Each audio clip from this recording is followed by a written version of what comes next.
In today's video, I'm going to teach you how to set a stop loss on eToro. If you want to manage risk more effectively and protect an open trade from larger losses, setting a stop loss is one of the most important tools you can use. A stop loss lets you define a price level where your position can be closed automatically if the market moves against you. That way, you're not forced to monitor the trade every second. To get started, sign in to your eToro account. Once you're logged in, look over to the left-hand menu and click on Portfolio. This is where you'll find all of your open positions and can manage individual trades.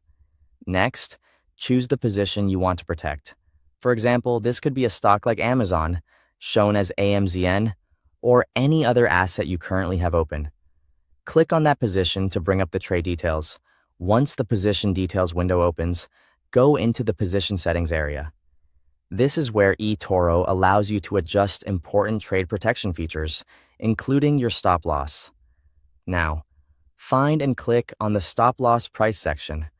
This is the setting that controls the level at which your trade may automatically close if the price drops to your chosen amount. When you open this section, you'll be able to edit the value. Enter the stop loss value you want to use.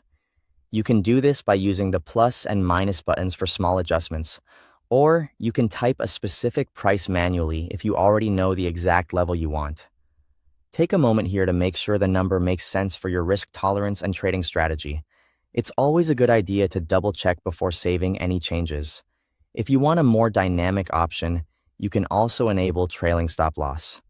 This feature is optional, but it can be useful because it allows the stop loss level to move automatically as the trade moves in your favor. In other words, it can help lock in gains while still giving the trade some room to grow.